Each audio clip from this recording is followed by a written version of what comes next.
tempo non lontano erano chiamate case di riposo, le residenze per anziani non più autosufficienti, per i quali era necessaria un'assistenza specifica orientata soprattutto a limitare la sofferenza del periodo prossimo al fine vita.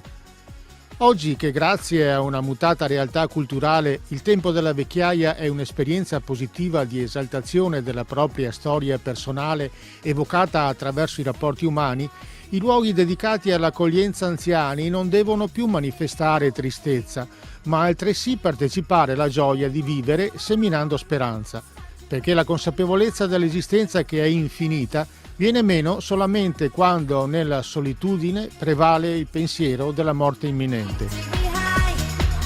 Ci troviamo al Civitas Vita Angelo Ferro, un luogo magico, un luogo particolare dove ci sono servizi tipo socio-sanitario rivolti prevalentemente agli anziani e servizi tipo socio-educativo rivolti all'infanzia e all'adolescenza. Infatti in questo luogo vivono quasi 800 ospiti, li chiamiamo noi, però ci sono anche asilo nido, scuola materna, palazzetto dello sport, abbiamo il pistodromo, il bocciodromo, abbiamo il Museo Veneto del Giocattolo dove ci troviamo oggi per questa iniziativa meravigliosa che viene fatta più volte all'anno proprio per dare significato al gioco.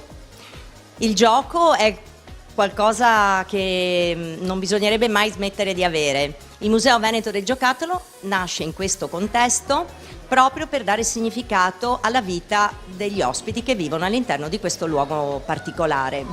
Infatti tutti i giorni vengono le scuole del territorio, facciamo visite guidate e laboratori creativi, sensoriali, grazie alla presenza dei Nonni del Cuore dell'Associazione Agorà, e questo fa la differenza. Avere un museo all'interno di un contesto come il Civitas Vita Angelo Ferro e avere i Nonni del Cuore come guide e laboratori intergenerazionali.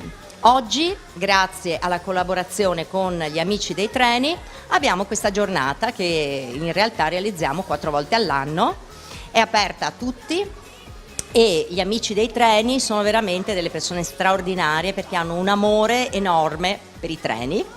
E quindi grazie anche alla collaborazione con l'Atelier delle Idee abbiamo plastici dappertutto, perché come vedrete ci sono dei plastici in tutto il piano terra del Museo Veneto del Giocattolo, ma abbiamo anche i laboratori creativi grazie all'Atelier delle Idee che attraverso materiali di uso comune, che può essere il rotolo di carta igienica, i tappi o le scatole del tè oppure altre cose, si possono costruire questi treni. Poi abbiamo dei bellissimi percorsi ferroviari a terra dove i bambini possono giocare con i genitori, e lo stesso abbiamo una cosa meravigliosa, un plastico che attiviamo in realtà solamente quando ci sono delle giornate particolari, perché pensate è del 1910, ma il museo è aperto tutti i giorni dell'anno a entrata gratuita e quindi può essere visto sempre, non serve prenotare e dovete venire a vederlo perché è veramente un posto particolarmente magico.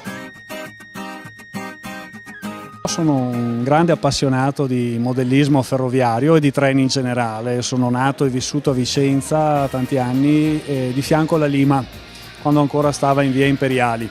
Col tempo mi sono anche appassionato di treni veri, di treni grandi, reali, e stiamo portando avanti un progetto che è la ferrovia turistica della Val Brenta. Oggi, grazie all'ospitalità del Museo Veneto del Giocattolo, ho portato il plastico della mia famiglia per far giocare tanti bambini come sempre, come facciamo sempre, per diffondere la nostra passione, il nostro amore per la ferrovia in generale e per pubblicizzare la nostra associazione, che è la Società Veneta Ferrovie, è una APS, quindi una società senza scopo di lucro. Lo scopo dell'associazione è quello di portare a termine il nostro progetto della ferrovia turistica della Val Brenta e portare questa meraviglia che ha più di 100 anni a sbuffare. E grazie a un'altra raccolta fondi che abbiamo fatto abbiamo ristrutturato poi un mezzo da manovra degli anni 40, che è questo, è una sogliola, si chiama, con il contributo fondamentale dei nostri soci lavoranti volontari che hanno provveduto a rimetterla in funzione. Questo mezzo storico serve per spostare la locomotiva e i mezzi che altrimenti dovremmo fare a mano. Vi invito a venirci a trovare sia a Padova, alla cabina A, dove si possono vedere i treni da una terrazza, un posto molto molto privilegiato, la vecchia cabina di comando scambi, e a Primolano. Se volete conoscerci meglio vi invito a visitare il nostro sito internet www.societavenetaferrovie.it. La collezione è una collezione molto preziosa che racconta la storia dal 1870 circa, con i primi treni a vapore, le prime navi a vapore, i primi aeroplani. Quindi sono tutti oggetti molto molto preziosi, frutto di collezioni importanti, ma soprattutto ce ne sono tantissimi unici nel loro genere. Questo plastico che vedete è un plastico molto importante perché è del 1910-15, all'interno, come vedete, ci sono varie tipologie non solo di treni e locomotive, ma anche, per esempio, c'è una giostra della DOL, quella giostra panoramica stupenda, e queste stazioni dei treni. La cosa interessante era che già all'epoca nella stazione lì dietro c'era già la pubblicità, quindi anche nel gioco, diciamo che questa è un'espressione massima dell'artigianato meravigliosa, c'erano già iniziava già la pubblicità a quei tempi. Infatti c'è la pubblicità del Danieli di Venezia, incredibile, ma è proprio vero. Questa, la nave Victoria, è una produzione Märklin, tantissimi giocattoli che abbiamo qui, giochi che abbiamo qui sono Märklin del 1930. E è una nave Victoria che collegava l'Europa a Nord America. E la cosa bella è che quando vengono i bambini non immaginano che un tempo ci volevano 40 giorni. I primi aeroplani, i dirigibili. Poi ci sono questi aerei. Abbiamo una vetrina piena di aerei dell'Ingap. Non dimentichiamoci che Padova aveva un'azienda meravigliosa che era appunto l'Ingap. Questo è un aereo degli anni 40. In realtà l'Ingap era una ditta di Padova che produceva e vendeva in tutto il mondo. Ha chiuso intorno agli anni 60, perché poi è arrivato il Fordismo con il Giappone, che ha prodotto giustamente giocattoli per tutti quanti, e quindi le cose sono un po' cambiate.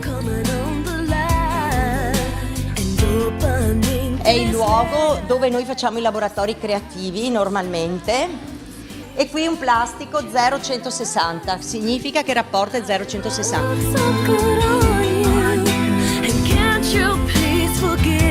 Siamo qua per rappresentare l'associazione Atelier delle Idee, è un'associazione di promozione sociale che lavora in ambito locale e internazionale. In particolare in questa giornata dei treni siamo fra gli ideatori della giornata stessa e proponiamo dei laboratori esperienziali e ludici per bambini e famiglie, per promuovere la cultura dell'ecosostenibilità del viaggiare in treno.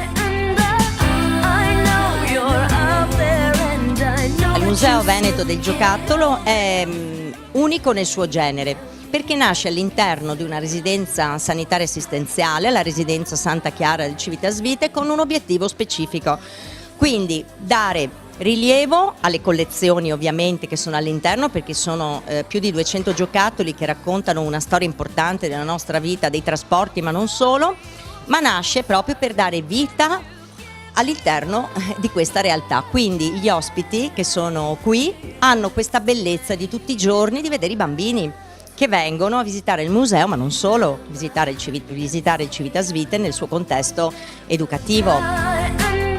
Le due stagioni estreme della vita a confronto per esaltare il senso autentico della realtà, per cui proprio in merito al principale obiettivo del raggiungimento della felicità viene identificato nel gioco lo strumento più adatto. Veramente la stagione intermedia, quella dedicata a costruire e distruggere, altro non è che il maldestro tentativo umano di ridurre al suo potere questo sublime ideale.